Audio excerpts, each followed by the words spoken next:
শ্রীমঙ্গলের ভ্রমণে এসেছি আর চা বাগানে যাব না তা তো হয় না।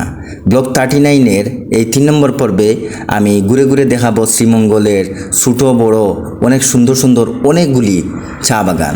যেমন ছোটো ছোটো অনেক চা বাগানগুলি কিন্তু ফিনলে টি এস্টেটের অধীনে। আমি দেখাবো Nurjahan tea estate, Madhabpur tea estate, Phulchhara tea estate, Barora tea estate সহ আরও বিভিন্ন টি এস্টেটগুলি দেখাবো এবং বানুগার সংলগ্ন টি এস্টেটগুলি দেখাবো এবং বাংলাদেশ চা গবেষণা ও ইনস্টিটিউটের অধীনে যতগুলো চা বাগান আছে সেগুলো দেখাবো। এই ব্লগ 39-এর পর্ব 3 নম্বরে প্রথম থেকে শেষ পর্যন্ত আপনারা দেখবেন।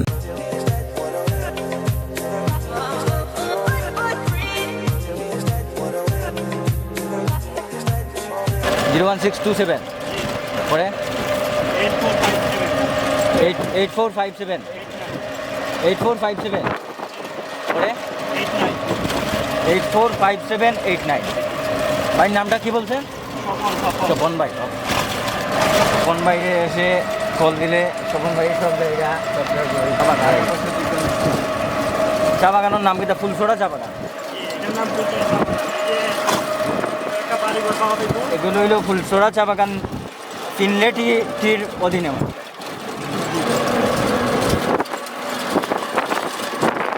আমরা আরও চা বাগানে যাবো, নূরজাহানে যাবো। এটা হলো ফিনলে টি এস্টেটের অধীনে ফুলসরা চা বাগান। এই হইল বাংলাদেশ চা গবেষণা ও ইনস্টিটিউট, বিটিআরআই নামে পরিচিত। ভিতরে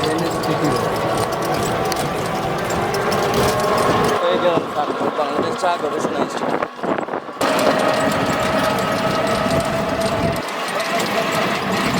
ডান পাশ বাম পাশে শুধু চা বাগান আর চা বাগান আর আঁকা বাঁকা সরু পথ।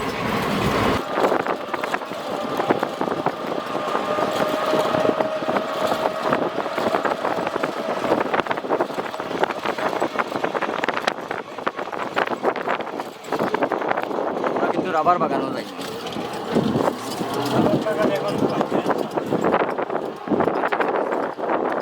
যেটাই সামনে পাই আর কি, তারপর আইব আর ছবি তুলব। আর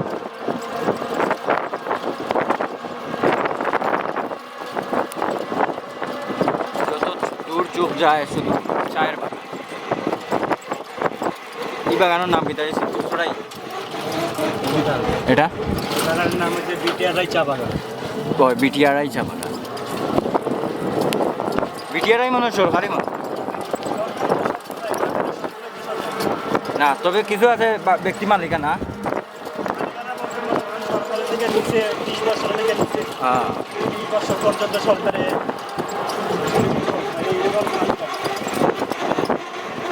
ঈশ্বরার নাম কিনা? অনেক পালু আছে কি?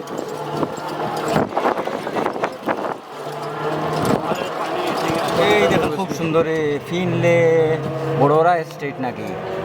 বড়রা ও মাস সুন্দর।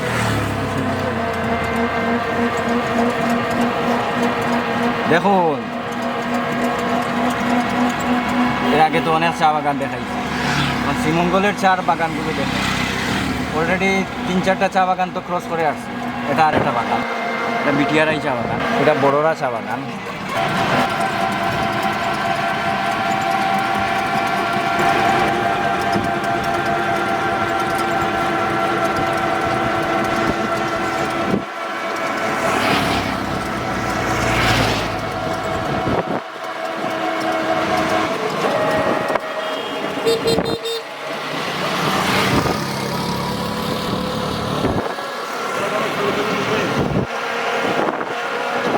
রাবার বাগান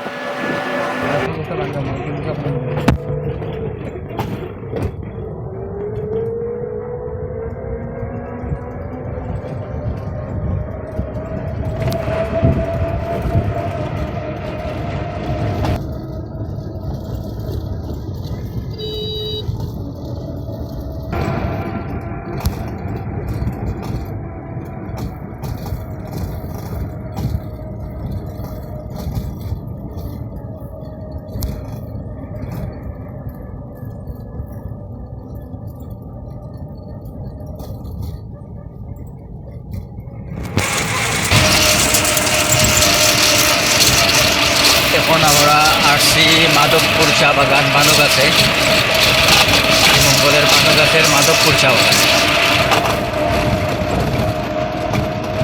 আজকের দিনটা খুবই সুন্দর, উজ্জ্বল একটা দিন।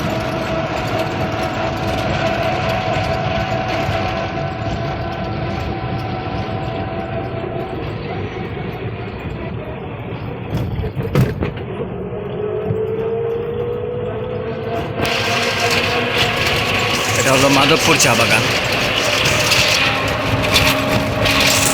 আমি আর জিহাদ চলে যাচ্ছি নেটওয়ার্কের বাইরে।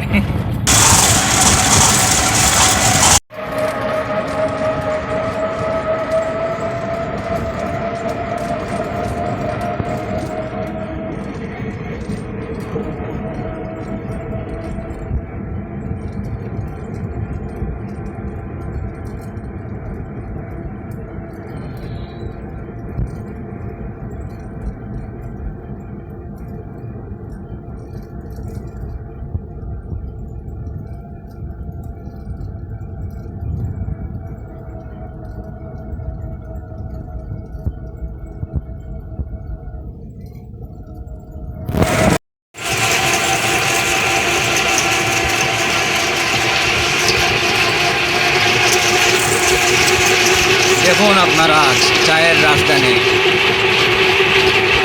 চায়ের দেশ, একটি পাতায় একটি কুড়ির দেশ সিলেটে, শ্রীমঙ্গলের বানুগাছের মাধবপুর, নূরজাহান, সিলেটি এস্টেট শহর, আরও নাম না জানা কত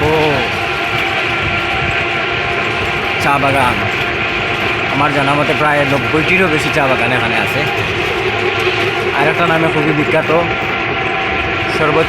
সর্বনিম্ন গড় তাপমাত্রা এবং সর্বোচ্চ গড় বৃষ্টিপাত কিন্তু এই সিলেট বিভাগের মৌলভীবাজার জেলার এই শ্রীমঙ্গলে। এই রাস্তাগুলো পাহাড়ি, ছোটো ছোটো আঁকা বাঁকা এই রাস্তাগুলা, শুনশান নীরবতা, সাথে কুয়াশার চাদরে অন্ধকার। এখন তো গরমের দিনে আকাশটা পরিষ্কার, কোনো বৃষ্টি নাই, এই জন্য আসার। আমাদের গাড়ি যাচ্ছে নন স্টপ, যেতে থাকবে। এই দেখুন সামনে উঁচু নিচু পাহাড়, টিলা, নীল আকাশ, সবুজ বাগান, আঁকা বাঁকা ছোটো ছোটো মেটু পথ, আবার জঙ্গলে বানরের উৎপাত, মাঝে মাঝে ধানের শস্য ক্ষেত, রাখালের ছুটে চলা অক্লান্ত পরিশ্রম। এই দেখুন, ওরাও কেন বাদ যাবে আমাদের এগুলো। দেখুন, আমি যদি পাখি হতাম বা আমরা যদি পাখি হতাম, এই বাগানের উপর দিয়ে ড্রোন শটের মতো ঘুরে যেতাম, তখন হয়তো বাগানগুলো আরও সুন্দরভাবে কিন্তু দেখা যায়। তো আমাদের ব্লগ 39 তারপরে প্রথম থেকে শেষ পর্যন্ত দেখেন। আমরা কিন্তু একটু পাগলা স্বভাব, তখন করে বসবো। এই যে দেখুন, সে আসতেছে, ওরা আসতেছে। আমাদের মন ও শরীরে কিন্তু ক্লান্ত, কিন্তু এই প্রকৃতি, এই সৌন্দর্য কিন্তু আমাদের এই ক্লান্তিগুলোকে কিন্তু ধুয়ে মুছে সারখার করে দিয়ে। কী বল, পল্লী কবি জসিমউদ্দিন এর বিভিন্ন কবিতাগুলো এখন মনে আসতেছে, কিন্তু এই সৌন্দর্যের কারণে এই ছন্দগুলো, এই কবিতার উদ্ধৃতিগুলো কিন্তু আমি ভুলে গেছি। এগুলোকে যে কী বলে আমি ব্যাখ্যা করবো, সেই ভাষা আমার আর নাই। তো আমার ভুল কম, যদি কথাবার্তায় ভুল হয় সেগুলো তোমার সুন্দর দৃষ্টিতে দেখবেন, কারণ মানুষ মাত্রই ভুল।